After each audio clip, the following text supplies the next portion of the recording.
I'm Corinne Schaefer, and welcome to Create Outside the Box. In this episode, I will be speaking with clothing designer Ilse Eriksson about her journey as a designer, slow fashion, and being an entrepreneur. If you're interested in watching our conversation, please visit our Creative Operations YouTube channel under the playlist Create Outside the Box. Hailing from Antwerp, Belgium, Ilse Eriksson's transformative journey led her to the bustling streets of New York City, where she honed her fashion skills at the prestigious Fashion Institute of Technology after 8 years living and working in the city. In a remarkable leap of creativity and entrepreneurship, Ilse established Mel on Stel, an independent slow fashion label that harmonizes captivating fabrics with timeless designs. Defying the constraints of the traditional fashion calendar, Ilse's brand champions a deliberate, sustainable approach, meticulously crafting her collections in New York and New Jersey. Recently, Ilse was invited to take part in the prestigious Smithsonian Crafts Show in Washington, D.C. Hello, Ilse, and welcome to Create Outside the Box. Hey, Corinne. I'm really excited to interview you. I've never actually had an interview with like a fashion designer. I think that that's like really, really cool. And I didn't see your finished product when you were putting together your stand in Bryant Park last year. So I'm looking forward to visiting this year to see your collection in November and December. So I'm looking forward to this conversation and learning more about you. And normally I start the podcast with like how we met and how we know each other. And we actually met through a mutual friend, Asya Jung. And she has this kind of artist community in Keyport. And it was great for me moving back to the States to connect with such a great group of artists, including yourself. So that's how we first met. So jumping into the conversation, I want to kind of get right to it. What was your first introduction to fashion and design as a child? When I was in sixth grade, like sewing classes were like part of our education. Really? And I know, it's weird. And we had to make a shirt.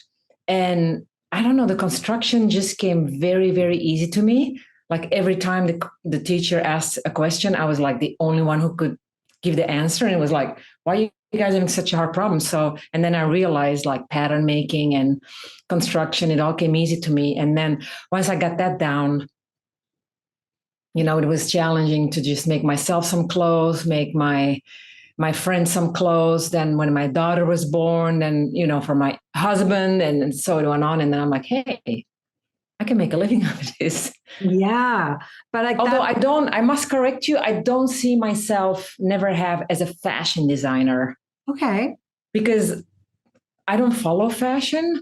I kind of don't care what is fashionable. I care what looks great on a person, because it's like, if hot yellow is fashion this year, but it doesn't look good on you, what does it matter? For me, it's more about style. It's about being in the moment, but timeless at the same time. Okay. So I see it more as like clothing designer, not so much fashion designer. Okay. Yeah. I mean, that's an interesting subject. I mean, what makes fashion fashion? I mean, I could say that if it's about style and what looks good on a person, that's fashion too.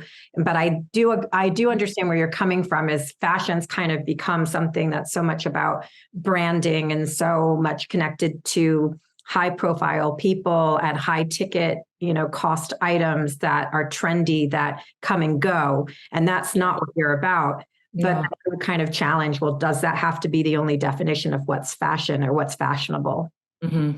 I also find it interesting. You come from Antwerp, Belgium, which is actually very well known for fashion. It's got a very well known academy.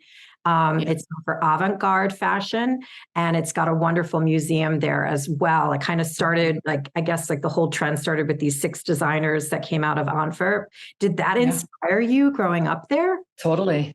I mean, Antwerp is so small, and I was kind of living in that area where the academy is. It was always my dream to go, but I was just way too intimidated. And there was one of the 6, Dirk van Sana, was my all-time favorite. And I would save up week after week just to buy one piece from him. And what am I talking about? Like almost 40 years ago. And if I were these, unfortunately, they got lost from moving so many times.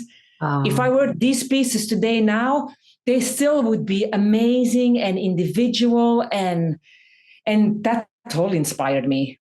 That these designers that lived around, literally around the corner, that you saw walking on the street, doing their groceries, being just normal people.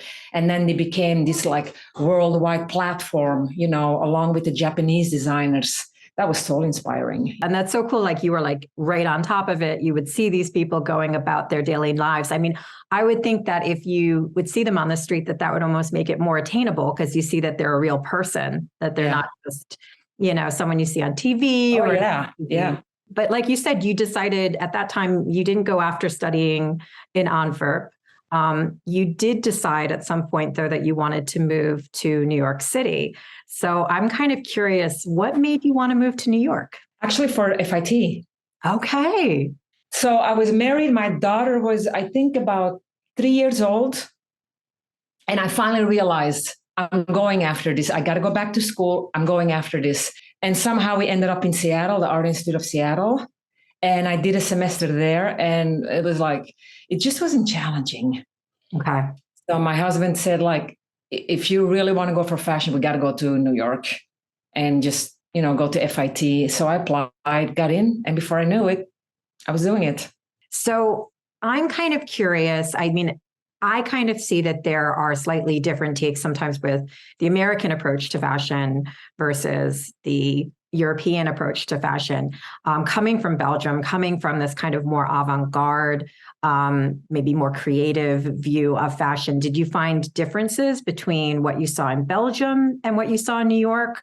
And then my second follow-up to that is, are there differences, you think, between the American style and a more European style? Well, I left in 85, so that's a long time ago.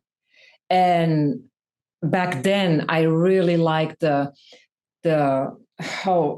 clean, sharp lines of Belgian design, all austere, like being sexy, but in a completely different way than what you would say is sexy, more like mysterious, and layer upon layer. I just don't know how it is now because I live here and, I haven't been back in a while. So, but it's still, when I see like Dries Van Noten, he's still doing his thing and he doesn't care what's out there. And that I really like that. As an American who is living in Germany for a while, one of the things that I noticed that was different culturally is that I think that in America, we're very consumer driven. And so there's a lot of this disposable fashion that maybe you buy a piece, but you don't keep it for a long time. We buy a lot. Whereas I saw living in Germany that if someone bought a piece, it was for a specific reason and they were wanting to have this as part of their wardrobe for a long period of time. And they really were concerned about what it was made of and the quality, because they didn't want it to be disposable. And that was just, so they might have less items in the closet, but they're very concerned about the quality and longevity.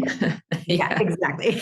Oh, I totally agree with you. Yeah, I totally agree with that. And which is nice. Like when I do go back to Belgium and my sisters and my brothers and it's exactly like that. You open their closet and it's minimalistic. It's like, okay, I got 10 t-shirts, but good ones that I've had for decades or whatever it is, jeans, the same thing. And yeah, unfortunately here it's a different story, but hopefully if we keep educating people how fast fashion is fast destroying the planet, maybe there's hope. Exactly. And that doesn't mean that you can't have fun with fashion, but you can just be more conscious about it. You got to be conscious when you think that you can buy a t-shirt for less than a fancy cup of coffee in the city. I think something is definitely wrong, Yeah. And then the other side of that is that sometimes if you want something to be ethically sourced, so you want it to be, say, organic cotton, then you cannot, expect that organic cotton t-shirt that was produced by people who are earning a living wage to be $3. It's going to be, unfortunately, more expensive to have that quality. But again, you have to keep in mind that you're going to have that for a long time and you can feel good about your purchase. And so people need to kind of adjust expectations, because I would sometimes see people where they would be looking at like 100% organic cotton, or a sweater that was like all natural and didn't have any synthetic materials in it. And then they're like, oh, why is this so expensive? Well, because you're paying for the quality, but then you feel good that it's not all plastic that you have in your closet. Of course. Yeah. Also, when it's made in the States, in New York, Brooklyn, whatever, I get sometimes slack for like, why is it so expensive? It's like, because somebody who makes real wages made it, not some kid somewhere in the dark, like being abused or whatever the scenario might be. And that people need, if people want to keep having places to go where you can find something individual made by a real person that you can actually talk to, have a conversation about, yeah, of course it's going to cost a little more. Otherwise, if you don't support these designers, the chances are going to become very slim, we're already all walking around in the same uniform. Yeah. And we have to invest in the things that are important, and so looking at it as an investment. Yeah. Because you could get, 6 cheap t-shirts for the price of maybe one really good one. And you have to think about it in those terms as well. Yeah. You have your ideas on, again, you're not a fashion designer. I've been educated, although I might, again, make an argument for what is fashion, but you are very interested in clothing and sustainable clothing and making people feel good about what they're wearing in design. And out of this passion, you created your own business, Mel and Stel. Mm-hmm. And you've had this business for 21 years. That is amazing. Actually, my husband corrected me yesterday. It's 20 years, not 21. 20 years. Oh, okay, so 20 years. But still, I mean, we always went on for good measure. What initially inspired you to take the leap to start your own business? And what were some of those first steps that you had to take to open your own studio? At the time I was working for in New York City for an Indian company that was making children's clothing. They would send me to Dubai, to India, to oversee production. And it was at one of those visits in Dubai that just what I saw, how these people were being treated. I walked away, I came home and I said, I don't ever want to be part of this industry again. And that put the seed in my head. Like, I do want to create beautiful things. I just don't want to be part of this ugly industry. And that's how it started. And then one by one, it was like, at the time it was called GenArt. It was like it was a platform for upcoming independent designers that just needed a little push. They had a great following and they had a competition, and from one goes to the other, and I applied and I got in, and I was like the second runner up, and a store owner from Soho saw my pieces. It was only 2 pieces. One piece was made from a World War. So this is what I did. This is my own challenge. I'm like, I'm gonna join this challenge, but I'm not gonna go to a fabric store. I'm gonna make something of what I have here. Mm-hmm. And my boyfriend at the time, he had like, for some reason, a worn World War II parachute. Oh, wow. With a stamp on it from the manufacturing stamp. And I'm like, oh, this looks cool. And I made a dress out of that. He had like a Chinese flag. Somehow I made a dress and I knitted something on top of that. And so anyway, those were my 2 pieces that I entered. And a store owner saw it and then she bought the pieces, put them in the window. It's a typical story from starting with 2 pieces and then it didn't snowball. It was still a little struggle, but that's when I knew I have something that other women like. And then slowly I started, and the day I gave up my daytime job, I went all in. Wow. And again, we've hit on some of these points already, but your business, Mel and Stel, is about sustainable fashion. It's about slow fashion. So again, you're not trying to hit the grind of like, okay, what's my fall? What's my resort? What's my spring? It's like, no, I'm crafting something. It takes the amount of time that it takes to make. I'm concerned about quality and using the best fabrics and really just creating something special. And you tend to present it every November and December when you're at Bryant Park. But again, you don't push yourself beyond what's going to take away from the quality of your work. Can you speak a little bit about your creative process then, since you have your own unique process that doesn't fit into the stereotypes of the fashion industry? Well, before now, I love designing with textured wools and heavier fabrics. But when I still had my store, I did do spring and summer and winter. It was just like a rat race. You're so busy with the daily business aspect of the business that you lose. There's like 5% of your time is, you can spend on truly being creative. And I got burned out, didn't work for me. And I said, you know what, I'm just going to focus on, because I love the cold. I love the winter. And I love working with these kind of fabrics. So now I narrowed it down to that. And I really like that.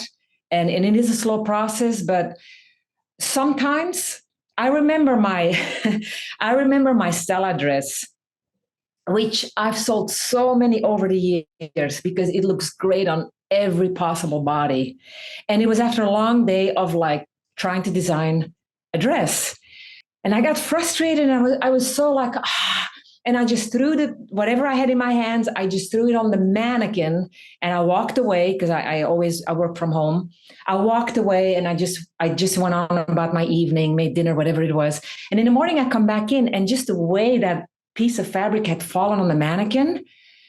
And I'm like, that's it. And I just tiptoed around. I grabbed what I think it was a real camera, before digital. Mm-hmm. And I took I sketched it, how it fell on the mannequin. I sketched it real fast because I didn't want to lose that drape. Yeah. And so that was one inspiration. A lot of times it's the fabric. I look at the fabric, but it always comes with draping. It doesn't come through pattern making. Mm-hmm. Like when I start playing around with the fabrics, and it has to look good on me. I'm not going to sell something that I wouldn't wear. So that's my starting point. Yeah, because that kind of goes into my next question. With inspiration, is it, again, like you just said, it came from putting the fabric on the form and just how it draped in that shape. Like, does it come from shape first, and then you think of a shape and you're like, okay, what fabric is going to have the structure needed for the shape that I want to create? Or is it sometimes like looking at a fabric and like if you're dealing with like a crepe or a silk, I mean, again, that's going to be different than like a wool, and you kind of create something based off of the texture of the fabric that you want to be using? Or is it kind of a combination of both? I think it's shapes. I think I should say shapes first, but then when I see a great fabric, I will just buy that and figure out later what I'm going to do with it. Yeah. But because I always go for the same, I just stay with my aesthetic. Mm-hmm. It all works. I can use a fabric from a long time ago and it'll fit right in because I don't, like I said, I just design what I like. Mm-hmm. But I think if I really think about it, which I actually don't, I think it's shapes that comes first. Yeah, the silhouettes. Now, you were saying before, like when you had your store and you were kind of in the grind of having to do the fall, spring, summer, all of that with the business side of it, it was just like too much. But you still have a business. Granted, you've adapted the business to suit your needs more, but like, can you give some insight on how you balance that business side and the creative side, owning your own business? Well, now I found my perfect balance because I know my limits. I know when it becomes too much and I just step away and I go pull some weeds in my garden. Now I have that balance. And I think after 20 years, it's great. I know so many designers that they're not doing it anymore because you get burned out, or one season, you just bet it on the wrong things and it can set you back financially. immensely. So you always have to be careful. And I mean, you need to take risks, but they have to be calculated risks, you know? But now what I have today, I could be bigger. I've always realized that I could be famous. I mean, I don't want to pat myself on the back. It may sound, oh, she's full of herself. I could be bigger if I had, I don't know, joined more showrooms or hired an agent or had help. I do everything myself, which is, you can only grow so big if you're doing everything yourself. But at the same time, I kind of like it too. Nobody tells me what to do but me. So there's that trade-off. Yeah, I was just going to say, I think that that's sometimes an important side when you are a business owner or you're in the arts, that success can look a lot of different ways. And we always think that success means being on the cover of a magazine or having everybody know our name or not being able to walk down the street without being recognized. But are you happy? Is that really what you want? Yeah. Are you reaching your goals with that? And do you feel overwhelmed and anxious all the time? How's your quality of life then, right? So if you, have your business in a position where you have control and you have balance and you have the ability to have a social life and a private life and all of those things, that also looks like success. And I think that's important for people to hear, that there are multiple roads to be a successful artist and that it doesn't always look the same way. Right. And I created so much freedom for myself because my life has changed from 20 years ago. I have 2 granddaughters now living in California. So I can create my own schedule. So I'll take a week off and I come back. And if I want to work a Sunday morning for 5 hours, I can do that. I take Monday off, whatever, To me, that's success. Yes. I agree. Ever since I closed my store and I decided to do what I'm doing now, I mean, suddenly I know all these people in this town that I've been here 14 years. I didn't know anybody when I still had my store because it was rushing to my store. The little time I had to get, working on the next new thing. I didn't have time to create all these relationships that I have now. And that is very important to me too. Because the relationships and your real life feed your art. If you don't have that, then at some point the inspiration dries up. At some point, yeah. Why do I continue to do this? What am I doing this for? And sometimes when you're living your life, you'll have a conversation with somebody that makes you think about something a little bit differently, or you go to a museum or you see a movie that sparks an idea. So you can't create art in a restrictive, box. You have to have a balanced life with it. And I know that in many art disciplines, whether it's, fashion, performing, visual arts, whatever, it's kind of impressed upon you that, again, there's only one path to success. And that's kind of on this rat race that tends to burn people out. So again, I think it's very, very helpful to hear that there are other ways that you can be successful and happy at the same time. I think success is it's in your own mind. Often people ask me, "Oh, have you been there? Do you do fashion week? Blah blah blah." It's like, no, but I don't need to. I don't need to prove myself anymore. I've had all these little successes all along the way, and that's fine with me. Yeah, I had great successes. No, I was never been on the cover of a magazine, but at the same time, success it's personal. Speaking of some of those successes, can you share some highlights? I can't tell you a fun story of when I almost gave up the business. Mm-hmm. And it was, I just was involved with somebody who thought, there's you meet so many people in this industry and they think they know all the answers. You go there and they go, "Oh yeah, we can sell it. And there was this one showroom. She thought because she had a fancy showroom that she could sell any designer, which is not true. You got to have the right, got to have the eye. You got to attract the right customer, store owner to be interested in that. So I was involved with this one showroom and the season was over and she's like, "I'm sorry, but I have to tell you, everybody who came through the studio, they said, this dress just looks makes me look fat. And I'm like, whoa. And it was one of the pieces that I really thought, this is going to be great, right? And I'm like, okay, well, whatever. Maybe this is just not the right marriage for us. Why don't I just take all my pieces and I'll figure out my next step. Luckily, I still had time. Like LA is like the last trade show in the country, right? First it's New York and then it's LA. And I said, I still have 3 weeks. So I got into designers and agents, and it's a 4-day show. It's a long, long day. So you sit there, you hope the buyers come in and blah, blah, blah. But I was already a little defeated because it was like, if this doesn't work, I'm out. I'll just do something else.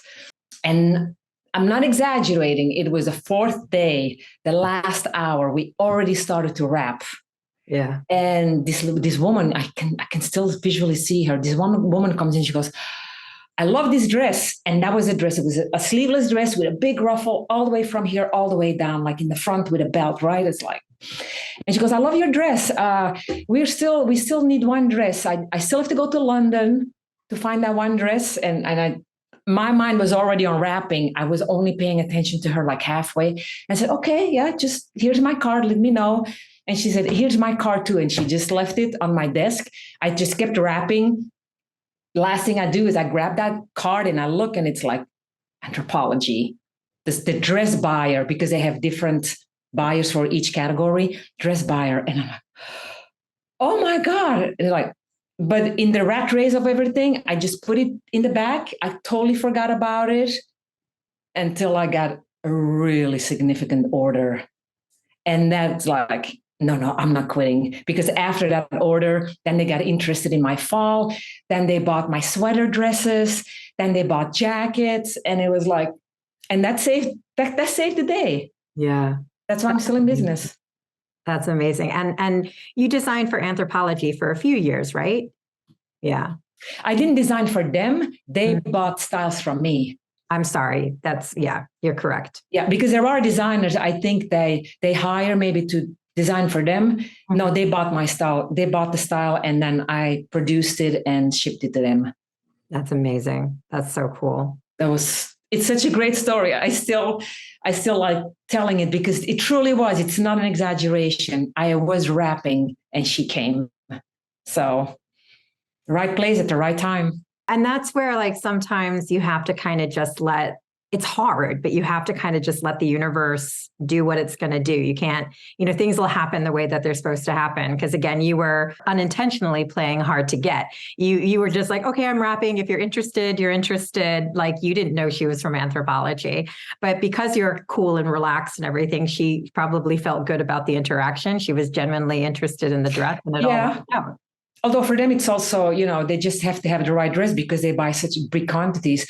But this, more than anything, it proved to me, if you like it, it's going to sell. And whatever this woman from the showroom was trying to tell, she just couldn't sell it. And she was trying to blame it on the design. But I knew, because after that order, when I had my store for 8 years, I kept designing it. I did it in linen. I did it in a checkered cotton. I did it in a silk. They always sold out. I mean, it was like amazing. So to me, that proved, like, if you like it, it looks great. There's women out there that love it. So I need to stick with my aesthetic. That was the biggest lesson I learned then. Yeah. And that's also important because when you make your art, your work and your job, and, you have to put food on the table, you have to pay the bills. It would be very easy to get lured into, well, do they like it? Am I doing the right thing? Am I branding it the right way? And what you're saying is like, no, what makes you different? What makes you unique? What story do I have to tell? It's everything in here that I have to offer. And you were like, I'm not losing myself. I know I like this. I know it's quality and I'm going to stand by it. And the people who get me are going to get me. And the people who don't, well, they'll find their own thing. Exactly. And you don't lose yourself then. And that's why you have a business and a style that's identifiable as your own is because you didn't let yourself be swayed by all of these things. And I think that's important for people to hear, because you get so much input as an artist of like what you should be doing or what you should be working on. And you have to be able to like filter some of that out. Yeah, I get it all the time. People tell me, oh, you should do little bags of this. You should do this. Oh, this is now, and you should do that. I'm like, that's not my design. That's not my customer. That's not, when a woman walks in and they're like, oh, I love this. And then they start looking around, oh my God, I love this too. And I love this. It's like, because it comes from the same aesthetic, and so I'm going to stick with that. I could design anything I want to. I could design couches if I wanted to, but actually it's not a bad idea. But you can't do it all, and I don't want to do it all, and that's why it still stays a challenge. Every year I do it. I go buy my fabrics. I look for. It's still challenging because I just want to please myself. I want to offer a product that I stand behind. Yeah, no, I think that should always be the goal. How would you describe your personal style? Well, because my life has changed so much, it's become very casual. I don't like to wear jeans because it's too easy. It's just too easy. There's no, although there's some really cool jeans out there, but as soon as you take jeans out of your closet, suddenly you have to think a little harder. Mine is timeless. I guess that's the word. Timeless, but yeah, I don't know. I guess I should have thought of that before you asked me that question. No, I mean, I think sometimes it's hard if you're in it. To like, sometimes people say, oh, choose 3 words that describe your personality. And then you're like, I don't know, because you're you know what I mean? And you're in the world through your prism. I think that because your brand reflects you and you are your brand, it's kind of like, this is what it is. But it sounds like it's adapted a little bit because you're the one creating it.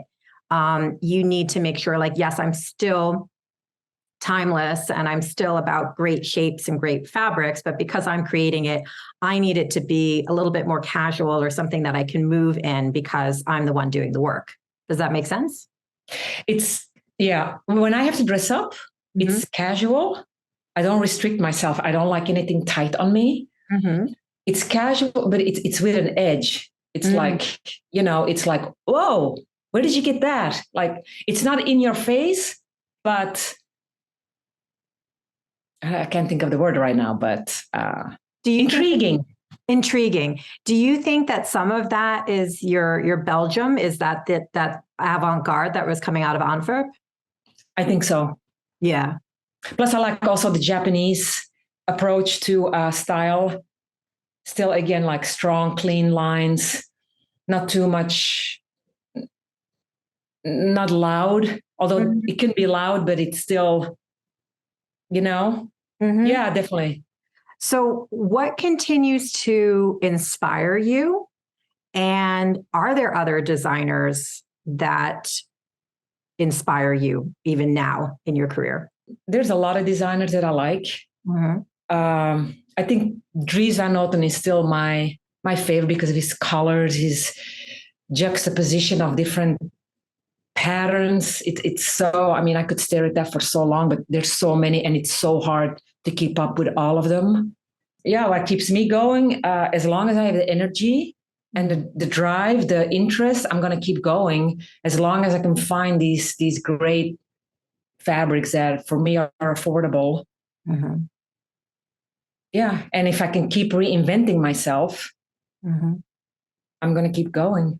And where does that come from? Is that, do you reinvent yourself through like, maybe you go on a walk and you're thinking introspective, or maybe you read a book, or like, how do you think about that as far as reinventing yourself? Just maybe stepping out of my own head and looking at everything from a different angle, or taking a trip somewhere and looking around and seeing what's happening. Because when you have your own business and also when you work from home, like a big part of our house is dedicated to my studio, you get into this, a bubble, So sometimes you have to really like physically step out of that too and see like, what should I drop this time? What should I bring in? What should I try?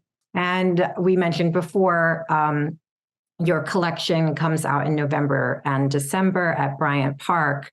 What is that experience like, showing your work at the Christmas market there? For me, it's amazing. I can compare it to having to go to a store daily, all year round. Lucky if you can close a week or 2 weeks and not losing your customers. Now I have it all packed in 2 months, although my collection is available earlier on my website. It's also my website. Bryant Park, it's such a great venue in itself. Yeah. And the exposure there. I mean, I have customers from all over the world. I still have a lot of customers from Dumbo, Brooklyn. For them, it's just a hop on the subway. That's where I had my store. So I still have these loyal customers that come. And they're actually like, oh, when is this going to come back? When are you going to do this? And this year, I did bring one shirt dress back that they kept asking about.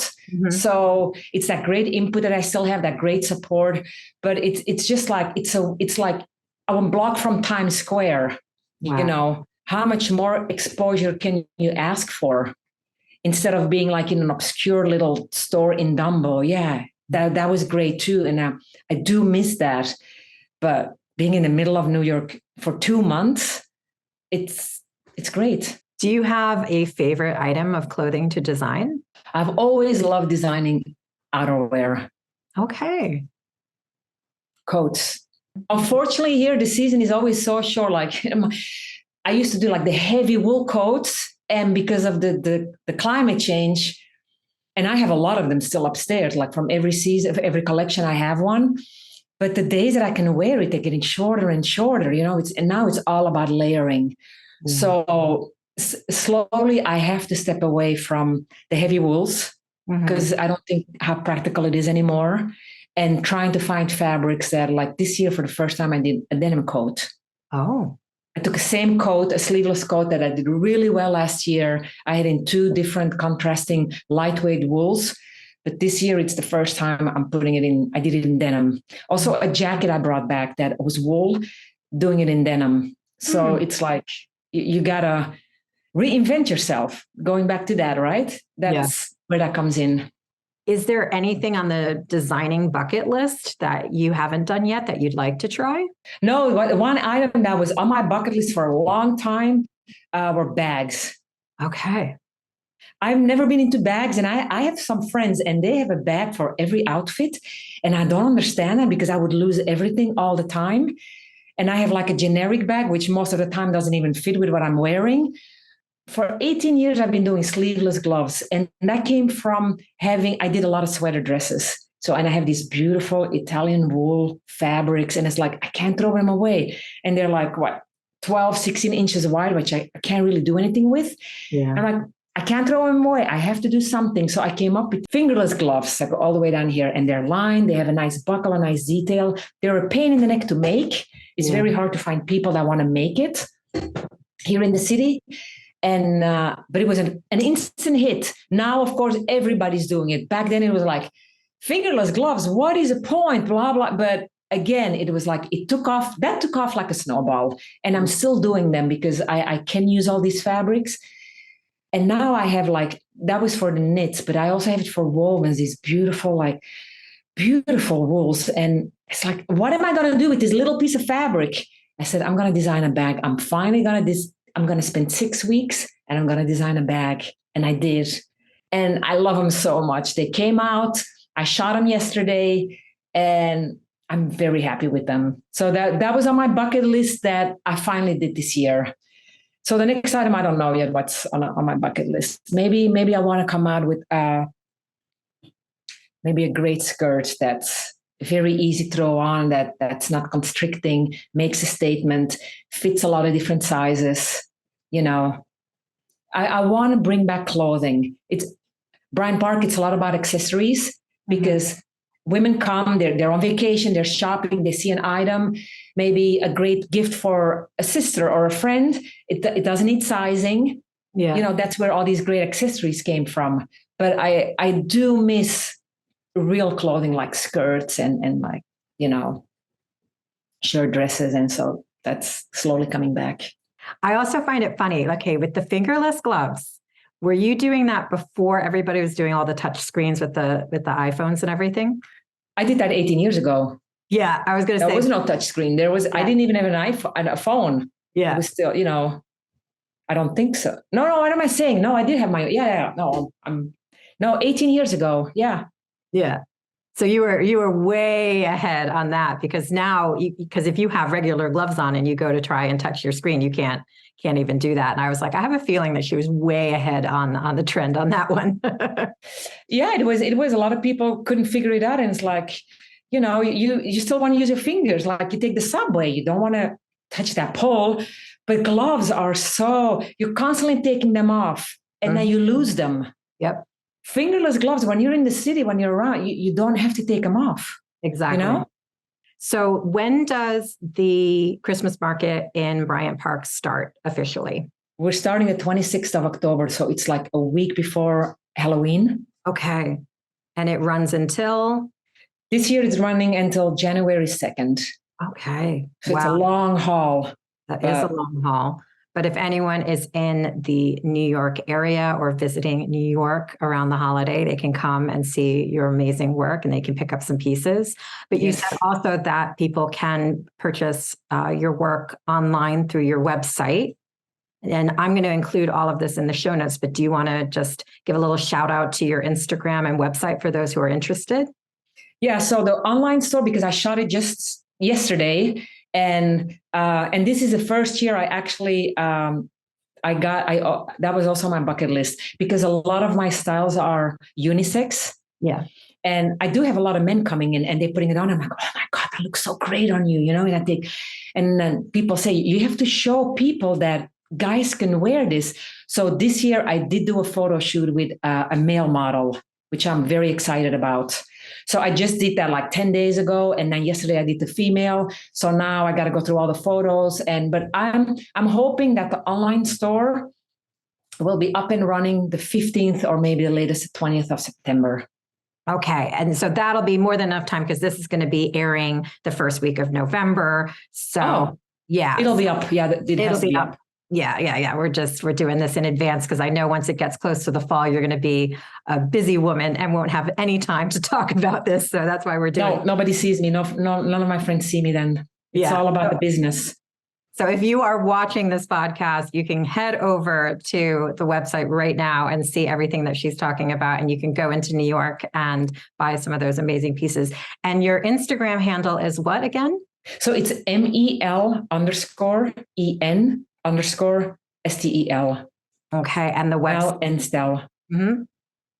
And then the website is? It's melandstel.com. Great. And I will include all of this in the show notes. And I'm excited to head into New York and check out all of the styles. And thank you so much for taking the time to speak today with everything that's going on. I really appreciate it. It's my pleasure. Thank you. Thank you for joining us for this episode of Create Outside the Box. Please subscribe, rate, and share our podcast. You can listen to Create Outside the Box on Spotify, Buzzsprout, Apple Podcasts, and iHeartRadio. Check us out on our Creative Operations YouTube channel, where you can subscribe to watch our interviews. You can find and follow Creative Operations on our Facebook page and on Instagram at @CO_Creative Operations. For more information about Creative Operations, please visit www.creative-operations.org.